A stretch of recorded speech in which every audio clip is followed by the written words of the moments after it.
But I've just got in London Marathon as well, mate. So this is the start of the Ironman training, obviously. Yeah. Said I'd do it, didn't I? So incredible. But I'm not going to give 5 awards to Poggy. You got to branch out. You never knew what was really going to happen until the final day, and then obviously the final day was the final day. So I'm going to actually change my mind. What's Occurring brought to you by ROUVY. Yes, and don't forget we're working with ROUVY this winter to keep the legs turning. Head to ROUVY and use the code WATTS for an additional 30-day free trial when you sign up for the first time. The code is valid for single monthly subscriptions for new subscribers only. ROUVY is on a mission to bring the indoors to the outdoors, letting you ride real routes from around the world, all from your own home. And it's not just riding. ROUVY can help you hit your cycling goals with a huge workout gallery and structured training plans, including plans from World Tour teams Lidl Trek and Visma Lisa Bike. Plus, our What's Occurring group rides are live every Wednesday at 6:30 p.m. UK time, so you can train, ride and suffer together. Start now and get ready for the next outdoor season with ROUVY. Use the code WATTS for an extra month free when you subscribe for the first time. Mate, how is camp? It's great, yeah. It's busy because I've had to jet in and out a few times, so that hasn't really helped. But it's just been full gas, but in a good way. Where have you gone? Oh, I've just had to go back to the UK for other things I'd sort of signed up for back in February, March. And you're just like, I don't know what I'm actually going to definitely do, so I'm not going to say no to this. And then you come to it like, why the hell did I sign up for that? But anyway, it's been busy, and so coming in and out of here, but it's good to be busy though, isn't it? It's like you feel when it's productive, Keeps you on your toes. Yeah, a lot going on. Like obviously, like with the main things, kind of like the rider program, and then like working with the DSs and the coaches, and then obviously the riders as well, starting that new relationship. So it's and then I have a few meetings with the riders, and so it's been busy, like I say, but it's just like, you're the other side of the fence now, aren't you? It's mad how quickly it seems normal. You're on that normal staff now. table, mate. Yeah. So that was obviously a bit of a I think because I kind of broke into it slowly though, because we'd had this performance camp like in November with the DS's coaches, medical, so I sort of started getting me into the crossing over to the dark side, and then come here then when it's the whole staff, because the whole team came out for the first 2 days. And we had our like end of season dinner, ended with that. And Dave was just running through some stuff with everyone, and so it felt like I was like slowly into that anyway. But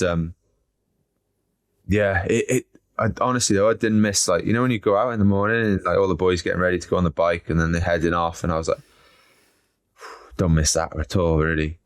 And I imagine you missed it even less because your hotel is 10k from us, and we've had some pretty shit weather down here, haven't we, in the south of Spain? Haven't missed it. Yeah, the last few days haven't been great. Like the boys heading out, and that was a nice feeling. Me and Elliot just went for a run then. Half an hour, you don't get that wet, do you? So it's fine. How far and how fast do you run? I'm trying to compare us now, G. I never take a phone or anything. I never know. But did 6K with Swifty. Just easy, he said. But like it's like high 4 minutes. Is that like nice and steady? You're a better runner than me, mate. We go out. We went out this morning, 4 of us. We always just do 5k just to get something done. But we're slow, man. We're slow. I'm not prepared to say what speed we did per kilometre, because it's a trot. It's embarrassing. But I've just got in London Marathon as well, mate. Well, I just got in. I found out the other day I'm in it. So this is the start of the Ironman training, obviously, that you've committed to. Yeah. Said I'd do it, didn't I? So that you said in front of 2,000 people, I'll do. Yeah, no, that'll be good. That I need a bit of a goal. So I don't actually know when it is. It's April, right? End of April. Yeah, you won't be going to the Ardennes, mate. It's that week. Oh, is it? Yeah. Well, I was signed up for it last year, and it was Amstel.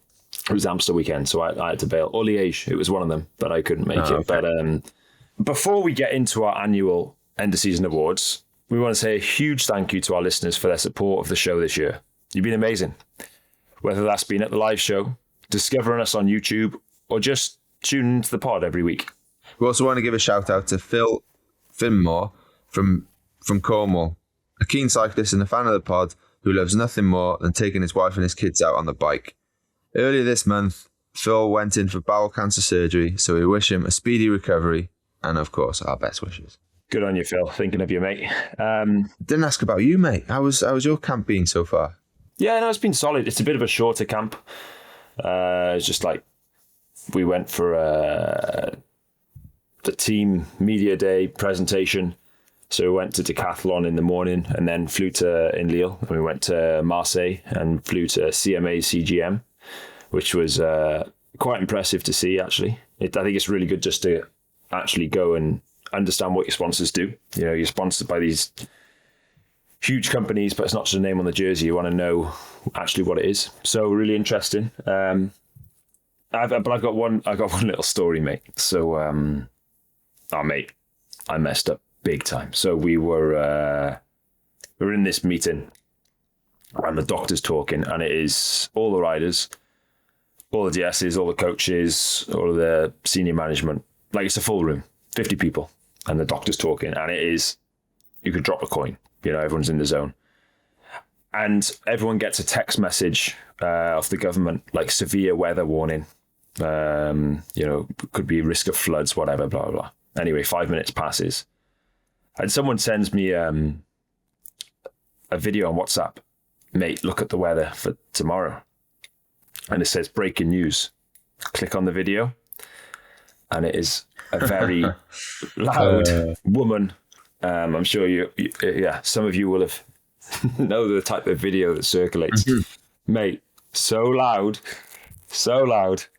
And everyone just, you know, what can you do? I just went like, you had me. And like, everyone just cracked up, looked at me. There was a few staff, I think they've never been sent this video, so they were like, what are you doing? Oh, mate, hook, line, sinker. Like, I just went like, yeah. Who sent it to you? I won't throw them under the bus. I never said, but someone in the team. Yeah. Yeah. It's like when you're in a DS meeting, the first thing you do is like try and ring people at a race, you know, you ring people, see whose phone is on loud. But yeah, no, it's been a good camp. A lot of similar stuff, mate. We've done a lot of rider meetings, looking towards the classics, looking towards the tour, and it's been pretty full on, but it's good. We only got a week, so it's like trying to compress everything, early mornings, late nights. But yeah, brilliant. Mate, should we get to these awards? Let's do it, mate. Yeah. First up was win of the year, I think. I'll just run through the list so everyone knows. We got Wout versus Del Toro, stage 9 of the Giro. That was a Strada stage, wasn't it? That was exciting. I'm not sure it's quite win of the year, as in, what are we rating this on? Excitement to watch, I guess, or just a whole package, impressive? A whole package. Exciting. Yeah. Okay, then we got Yates win at the Giro to put Finestra Demons to bed. That's got to be up there, mate. That's got to make the podium at least. Like, second. Yeah, that's your second, is it? Ben Healy, Tour de France stage win, plus later getting the yellow jersey. That was impressive, that ride, wasn't it? Like, fair play. Then we got Pog Tour domination, Pog Worlds domination. Feel bad putting them both in the same thing, but yeah, what can you say? Both impressive. Like, to win Worlds and Tour in the same year that way. Incredible. But I'm not going to give 5 awards to Poggy. We got to branch out. Remco Worlds TT, where he won and caught Pog. You don't see that every day, do you? And Jonas Vuelta win. It's weird to say, but it's kind of, Jonas winning the Vuelta isn't like, you just expect that, don't you? Which is wrong. And like, to just be like, yeah, he won the Vuelta, but doesn't make the podium because, yeah, well, Jonas winning the Vuelta, you know what I mean? For me, it's like win of the year. I'm trying to incorporate like what was most impressive, what was great to watch, what certain angles, what, teamwork, strategy, tactics. And I think, Ben Healy, that Tour de France plus yellow jersey, that stands out to me. I think he had 3 guys in the breakaway that stage he won. It was targeted, to go on then and get the yellow jersey and pull all day in the breakaway the next day. That package of stage win plus yellow jersey ranks highly. Pog, Tour de France, Worlds, I mean, mate, there's nothing to say. Incredible. Remco in the Worlds, incredible. But for me, I'd go second. Yates win at the Giro. That day where, they put it to bed on the Finestra after losing the Giro years prior to Froome on the Finestra. That in that valley with Wout, I thought was incredible teamwork. But for me, it's Van der Poel, 3rd Roubaix in a row. Mate, took it by storm. Yeah. I think I agree with your... Who was driving 3rd, the podium? Ben Healy? Probably, yeah. Yeah, I think I agree with your podium. I think I might just put Yatesy and Van der Poel. I might swap them. Just because the Yatesy day was just like talk about excitement and strategy and tactics and stuff, and how much people were talking about it, and like, did you see that? What is going on? Like, as it's happening afterwards, like, it was like, I think that was just like a massive talking point, wasn't it? So, I'd go with that, but I'm happy to concede. I'm not gonna, Yeah, mate, I think I agree with what you're saying. That what Yatesy was doing up the road, but it was probably one of the biggest talking points of the whole season, the Del Toro versus Carapaz situation behind. And I seen an interview recently that they still haven't spoke about it, and just kind of, right, yeah. It is what it is. Yeah. It's one of the biggest talking points tactical of the season, whether Del Toro threw it away, whether he could have carried on riding. I think Carapaz rode it the right way. We're not going to go into it, but yeah, it was certainly from a tactical point of view and spectator fan point of view, it was definitely, up there. But 3 Roubaix in a row, mate, it's not bad. Mate, weapon. Moving on, Rider of the Year. I think in my eyes, it's going to be quite a short discussion. We got Pog, World Champs, European Champs, Tour. We got Van der Poel, Roubaix, San Remo, 2 of the 5 monuments in the same year. You got Mads, 4 Giro stage wins, a Vuelta, a Paris-Nice. I think this is quite a short debate, right? Yeah, I think so. Did Pog win Lombardy as well? Yeah. Yeah, so there's a monument in it. Like, yeah, it's just Pog in it. Yeah. What can you say? We've said it before. Yeah. But Mads, though, to be fair, 4 stages in the Giro, the green jersey, whatever it is in the Giro, Ciclamino, Vuelta as well. He got the points jersey there as well, didn't he? In the Vuelta. Because they won all 3. Yeah, must be. Yeah. So, that's impressive, to be fair. But at the same time, you just can't let Pog just cleaned up, didn't he? So...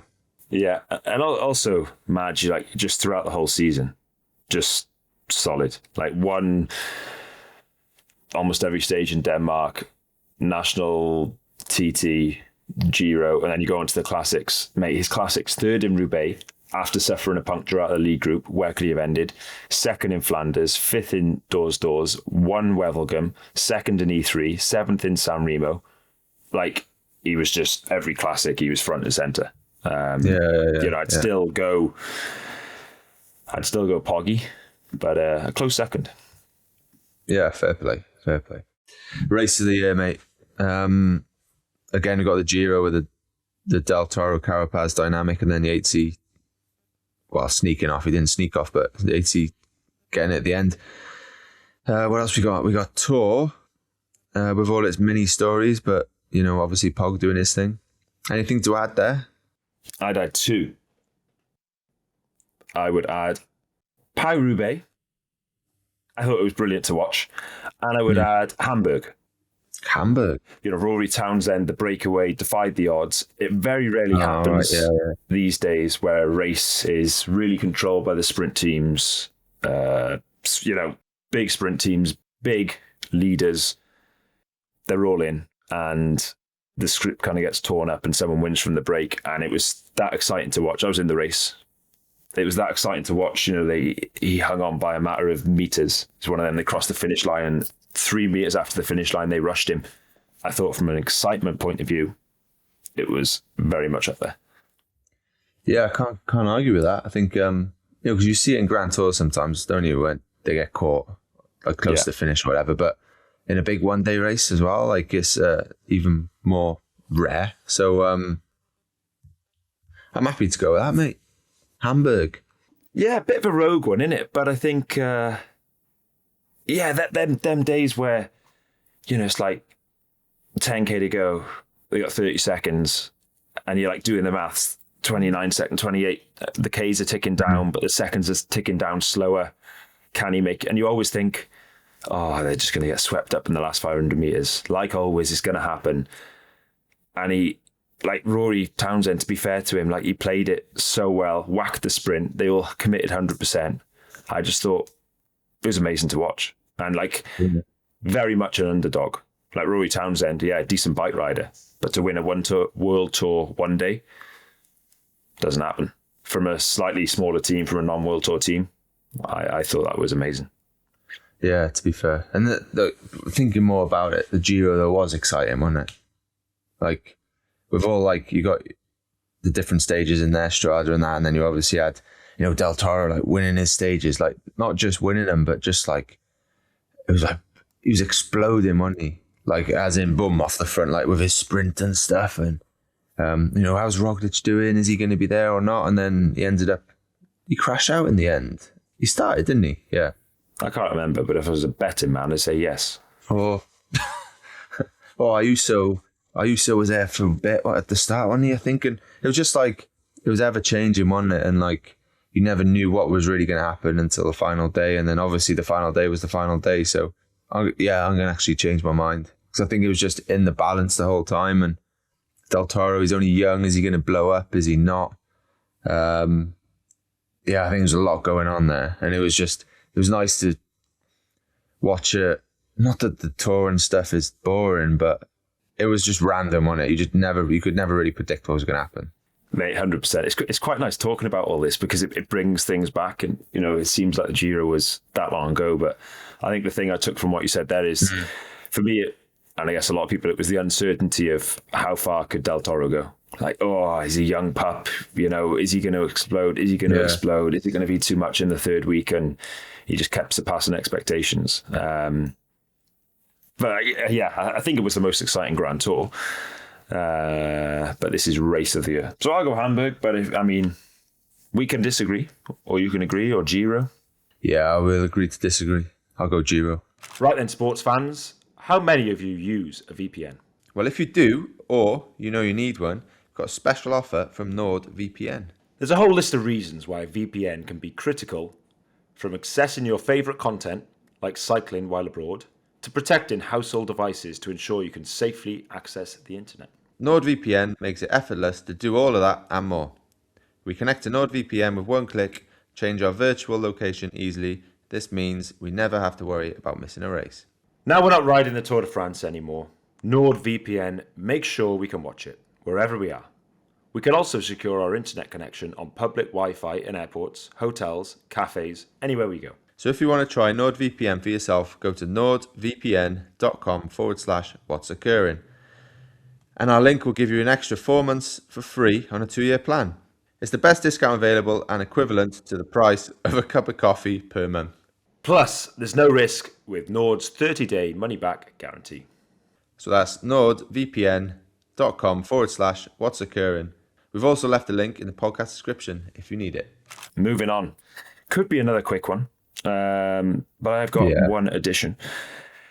Team of the year, we got UAE with 97 wins, including the Tour and, including a long list of races. We can't go through them all because we'll be here for a long time. Visma, I think Giro GC win and Vuelta GC win, second in the Tour.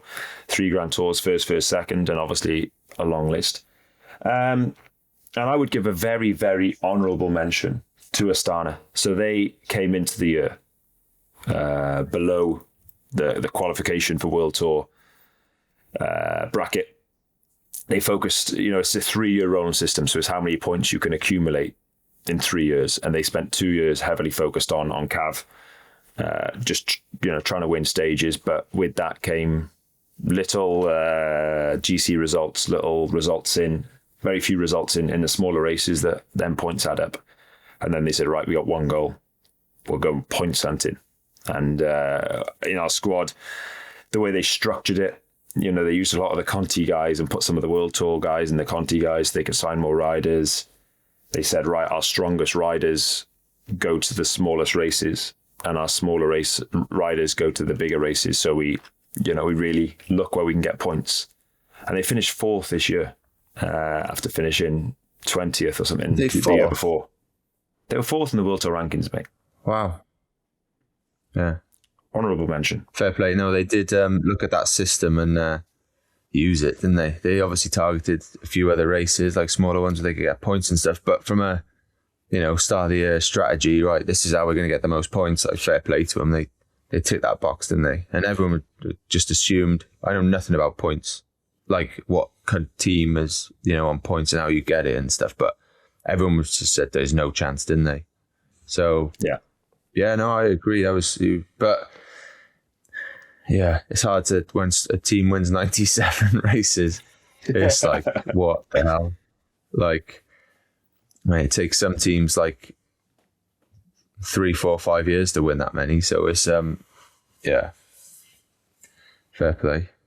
It's got to be UAE, but Astana are like I don't know what you call it, but yeah. I think if we're going purely like who is the best team of the year, it's not even a discussion. It could take 3 seconds to discuss that. But if you go, who was most impressive, unexpected, you could go Astana. I spoke to Mark Renshaw, a bit about it, and it's really interesting how the makeup of the team and how that, because that's just pure strategy, out and out. Right, how are we getting this many points? How many points do we need, and where are we getting them? There's the calendar. We had races all over the world. They pretty much did a grand tour in Asia. They did like Langkawi, Tahoe Lake, Guangxi. Just point hunting, incredible. But yeah, for me it's UAE. All right then, Grenadier of the year. So we got Timon, Pipo, a few other shout-outs, I guess. Big Ben Turner, he stepped up. He had a bit of a chopped and changed program towards the end of the year. Got told he was going to the Vuelta when he was racing in, what was it? Eneco maybe at the same time. Yeah, then he left early and went straight there, ended up winning the stage. Like, second half of his year was incredible, really. Skip, Sam Watson, he really stepped up, from what he's been doing or had done. Winning like 4 races, I think, and just, rode the tour in the national champs jersey. And so, fair play. But I think Josh needs to, because there's so much expectation on him. He's only 21, and win his first Grand Tour stage in the Giro. Like, again, people like expect it already, but it's like, it's one thing, expecting someone to do it. It's another thing, them actually getting out and doing it at his age and stuff, and he's still young, isn't he? Still a kid, still learning. So that was like, that was impressive as well. But I think it's got to be Timon, hasn't it? He won it at our awards that I was on about, our end of season dinner. Like 2 stages in the tour, the way he did it. The first one, from the break and doing his thing. Second one, actually, with the GC guys there, just going man v man with them. Obviously, they were, well, I don't know how they were feeling, to be honest. But the fact that he still won that stage, put them away, was second another day. With Yatesy, I think, won. But the tour, he really stepped up, and I think he that'll be great for his confidence now and going into next year. I think he's all guns blazing, mate. Yeah, mate, I'll back that. I think, that second stage you won. Yeah, the GC guys were fighting a different fight, but they were also going full gas towards the end, and they held him off. I don't think we can take anything away from him there. So, Timon, Arizona Grenadier of the year. On to Decathlon, mate. Moving on, we got Decathlon Rider of the Year. We got Gal, obviously, performed very well. Sexus, I think, kind of a breakthrough season. Well, this is his first year pro, so to say breakthrough season, but, very impressive. Very impressive. And then, but for me, Nicolas Proudhon. He's been pro a good few years now. Never had a victory in his career. This year he won 6 races.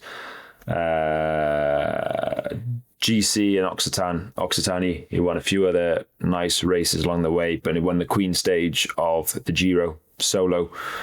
Really saved the Giro for us, actually. We were struggling, and then very late on he won the Queen stage. So yeah, for me, it's my man Nico Prudhomme. No, yeah, Decathlon, it's, you know, and we've already spoke about it, but made some good signings, going places, mate. So it'll be interesting.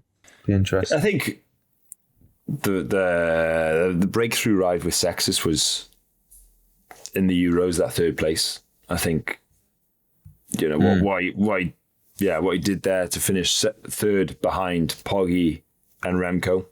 Like, yeah, okay, he was a little way back. It was them two were racing and he was a bit further behind, but it's pretty impressive. You know, he went back, rode L'Avenir, won L'Avenir, Dauphiné 8th. It was a pretty solid throughout.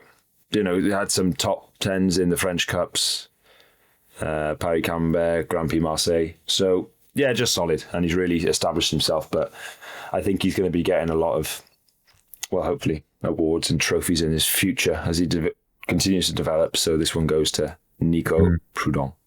Sound. Last award, Breakout Star of the Year. Obviously, we just mentioned Sexus, but Onley, Lipovitz, Del Toro. It's a pretty handy list, that, isn't it, to be fair? But for me, I think I think Del Toro, just the way he rides as much as anything else. Because it's like, all 3 of them were breakthrough, like Lipovitz on the podium of the Tour, for crying out loud. You know, Onley's sort of... he's been like getting better. He's been on that nice trajectory anyway. He's less of a, oh wow, you know what I mean? Like, yeah, I think Lipovitz was a bit more like, oh, didn't see that one coming. Like, we all kind of knew Onley's, maybe because he's British, I don't know, but we kind of knew what's the word, mate? Talent he had. Potential, yeah. But yeah, I think with Del Toro, just the way he races as well, like, so just like, you know, aggressive and attacks and like is sprinting and all that type of jazz. I think, yeah, in a way that, to me, that makes him stand out more. And yeah, almost won the Giro. So yeah, I'll go with him.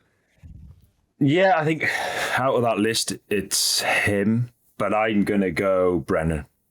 He won 13 races. And he won some good races, not all fish and chippers. Well, there's no such thing as a fish and chipper. Every race is hard to win, but he won at World Tour level in Catalonia. He, on top of the 13, he did some incredible lead outs for Coy. So he could have won a lot more himself if he wanted to. He's in the final of Roubaix, exploded on, I think, Monza Pavel, but he was there deep into the race with the biggest names in the world on his first attempt. I mean, it's a toss-up. I think they could all be given this very prestigious award, of course, but Del Toro, can't argue with that, but I think Brennan, for me, just takes it. Yeah, I'll happily change. Give it to the Brit. Sound. Brennan. And he's also, I don't really know him. He's not really our generation, but he just seems like a nice guy as well. I've seen a few interviews, quite humble. Yeah. Seems like a nice guy. Saw him here because they were in the same hotel as us, and first day he crashed on the roundabout with something about his tyres or something. Had a big couple of stitches in the bottom of his chin, but that's all it was, just his chin. So yeah, but nothing worse than crashing in December, eh? But he was all good. Oh, you're in the same hotel as the Visma boys, you? Yeah. They only had about 8 days or something. I was like, oh, all right, that was our awards. Yeah, a lot of very happy people now, mate. These people, we should actually try and give them something, shouldn't we? We should give them something. Yeah, go on, and you arrange that. Actually, no, f*** them. Mate, that's our awards. Not a lot to add. If you agree, disagree, got any comments, maybe we missed a race, a result, a performance, a team, comment. Let us know. Let us know what you think. Yeah, that's it from me, mate. See you later. All right, but have a good Christmas and catch you soon. Lovely job. Ta-da.